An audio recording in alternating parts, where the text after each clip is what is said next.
Nah, baik, Assalamualaikum warahmatullahi wabarakatuh. Nah, pada pertemuan keempat di sini saya akan menjelaskan tentang anatomi dan fisiologi dari sistem integumen. Nah, apa itu sistem integumen? Sistem integumen itu adalah ilmu yang mempelajari tentang bagian-bagian kulit ya, dan juga derivat atau turunan dari kulit ya. Nah, karena kulit ini memiliki banyak lapisan, jadi derivatnya itu kebanyakan dari lapisan kulit paling atas.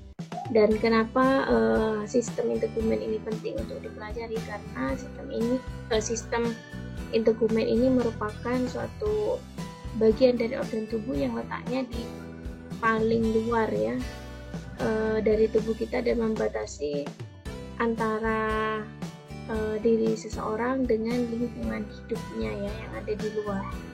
Dan permukaan kulit ya, atau organ kulit ini juga merupakan salah satu organ terbesar dan juga organ terberat ya, yang mana merupakan salah satu penyusun tubuh ya. Kurang lebih beratnya itu adalah 15% ya dari berat badan ya. Merupakan organ tubuh yang tipis ya, namun walaupun tipis dia memiliki fungsi yang sangat esensial dan juga penting ya. Selain itu, organ ini ya, organ atau sistem integumen ya, ini merupakan cerminan dari kesehatan dan juga kehidupan manusia. Kenapa saya bilang seperti ini ya? Contohnya ya, kenapa merupakan cerminan kesehatan? Nah, bayangkan orang yang memiliki penyakit kulit misalkan ya, misalkan terkena kudis ataupun terkena infeksi panu. Nah, itu kan cerminan kalau seseorang tersebut kurang menjaga kebersihan ya. Nah, itu contoh kalau sistem integumen itu esensial ya, dan juga vital ya untuk bisa kita pelajari ya.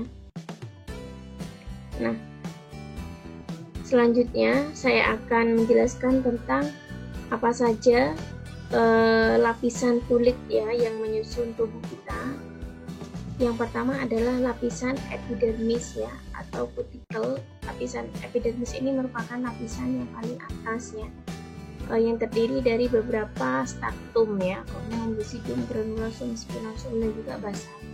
Kemudian lapisan yang tengah itu ada lapisan dermis, atau disebut dengan kulit sebenarnya. Kemudian yang ketiga adalah lapisan subkutis atau hipodermis, adalah lapisan yang paling bawah.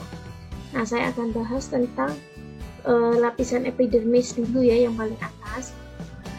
Nah, lapisan epidermis ini sesuai dengan yang sudah saya jabarkan tadi, ada 5 stratum ya. Yang pertama adalah stratum corneum atau lapisan korneum, itu yang berada di paling atas, yang nampak pada kulit kita ya. Jadi saat kalian melihat kulit Anda sendiri ya, itu warnanya coklat misalnya ya, atau sawo matang ya, atau putih gitu kan ya. Nah, itu sebenarnya yang kita lihat itu adalah stratum corneumnya, yang nampak adanya rambut-rambut ya. Nah, stratum corneum ini merupakan lapisan yang paling luar. Bentuknya kalau secara anatomi ini pipih ya, pipih. Dan lapisan stratum corneum ini merupakan lapisan satu-satunya lapisan yang mengandung sel-sel mati. Jadi yang kita lihat dari permukaan atas itu adalah sel yang mati ya, bukan sel yang hidup ya. Dan protoplasmanya ini mengandung keratin. Ini mohon maaf ya, protoplasma menjadi keratin. Jadi sama saja, protoplasma itu kan isi selnya ya sebenarnya. Jadi protoplasmanya itu mengandung keratin. Apa keratin? Keratin itu adalah sejenis protein ya, yang digunakan sebagai pelindung lapisan kulit paling luar ya. Nah, nanti kita bahas keratin itu dibentuk dari mana ya. Yang jelas keratin itu protein yang dihasilkan oleh permukaan kulit dan digunakan untuk perlindungan.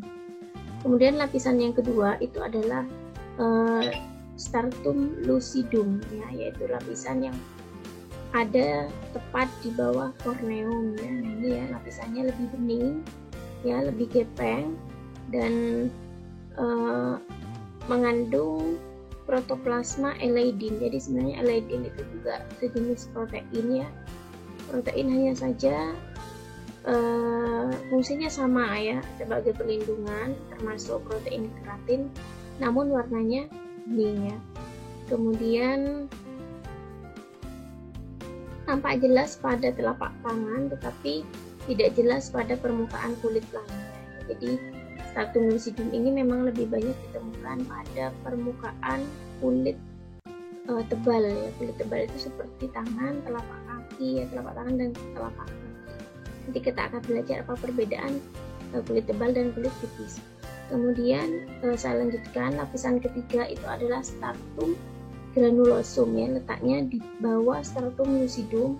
Nah ini sudah termasuk sel hidup ya. Kenapa saya menyebutkan ini adalah sel hidup? Karena sudah mengandung inti sel ya. Dan di dalam sel-selnya ini sudah mengandung butir-butir keratohyalin ya. Jadi keratohyalin ini adalah suatu protein yang nantinya akan yang diekspresikan di dalam sel-sel stratum granulosum ya, dan nantinya akan diedarkan ke permukaan kulit paling atas dalam bentuk keratin ya. Kemudian lapisan yang keempat itu adalah stratum germinativum ya. Jadi pada pembahasan saya, nah sebenarnya lapisannya itu kan ada 5 ya, tadi saya jelaskan di atas. Ada stratum spinosum dan ada stratum basal. Hanya saja pada penjelasan ini saya jadikan satu ya, stratum spinosum dan stratum basal itu saya jadikan satu, namanya stratum germinativum ya. Jadi sama saja. Kalau Anda membaca referensi lain, ada 5 juga betul, ada 4 juga betul ya. Nah, pada germinativum ini merupakan perpaduan antara stratum spinosum, yang ini spinosum ya. Nah, bentuknya itu ini ya, segi 5 ya. Kemudian spinosum ini memproduksi keratin untuk menjaga kekelembapan kulit. Jadi karena ini spinosum ini juga termasuk sel hidup ya.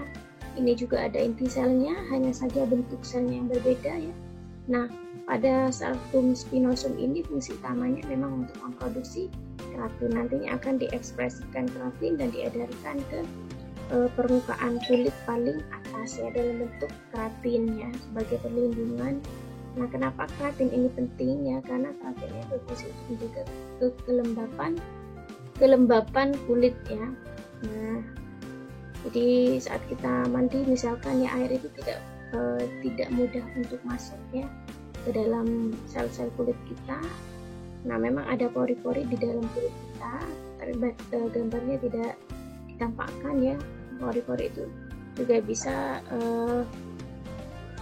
membuat air itu bisa masuk, tetapi tidak semuanya ya, karena lapisan dari kulit paling atas itu adalah keratin yang sulit larut di dalam air ya, sehingga hal ini bisa menjaga kelembapan kulit ya. Jadi kalau kulit itu tidak lembab, itu juga bisa menyebabkan flora normal, mikroba normal yang ada di permukaan kulit itu juga akan terganggu ya. Nah, selanjutnya ada stratum basal ya. Nah, ini lapisan kubus kolumnar. Kenapa disebutkan kolumnar?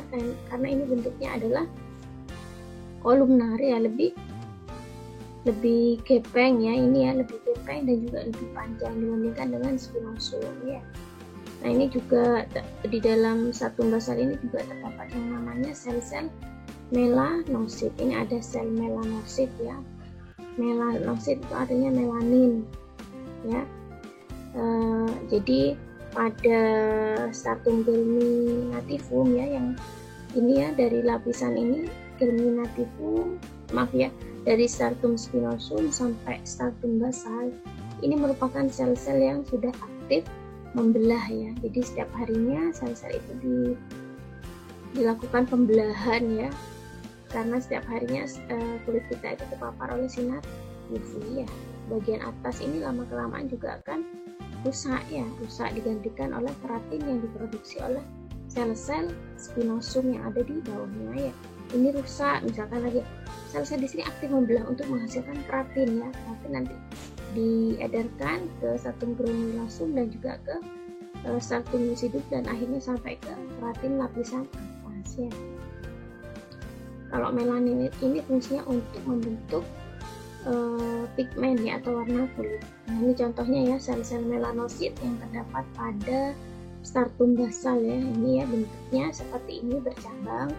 Kenapa ini disebut dengan sel melanosit? Karena ada inti selnya ya di tengah, dan inti sel ini di dalamnya kan ada DNA. DNA itu digunakan untuk memproduksi atau mengekspresikan protein yang disebut dengan melanosum ya. Melanosum itu nanti akan dikeluarkan ya dari granula melanin ya. Ini ya. Sehingga nanti melaninnya ini juga akan disekresikan ke seluruh permukaan sel-sel spinosum ya. Ini kan, nah ini yang warnanya hijau, ini adalah gambar dari sel melanosit ya, memproduksi melanin yang warna yang bunder-bunder ya. Tetapi melanin ini juga akan diedarkan ke seluruh sel-sel spinosum untuk proses pembentukan warna. Ini ya ada di lapisan bagian bawah dari epidermis atau bagian di lapisan basal ya. Nah, melanin ini fungsinya banyak ya. Selain digunakan untuk memproduksi pigmen atau warna kulit ya karena mengandung melanin, atau dapat mentransfer melanosum ya ke sel-sel keratinoid. Maaf ya, ini saya salah ketik. Ini harusnya keratinosit ya. Keratinosit itu maksudnya, jadi melanosum ini ya itu ditransfer ke sel-sel keratinoid ya, keratinosit ya. Nah ini ya, kalau keratinosit itu berarti sel-sel penghasil keratin ya di sini. Nah, kalau keratin itu adalah hasil dari atau produk yang disekresikan oleh sel-sel keratin ya. Jadi ini disebut dengan sel keratin. Sel-sel keratinosit produknya adalah keratin yang ditransfer ke stratum di bagian atasnya. Kemudian melindungi kulit dari paparan sinar UV ya. Dengan adanya melanosit dapat ya, tubuh kita itu dapat terhindar dari kerusakan ya, kerusakan kulit yang disebabkan oleh sinar UV ya. Sehingga melanin ini dapat mencegah kerusakan DNA dan membantu mencegah adanya gangguan kulit seperti kanker kulit ya.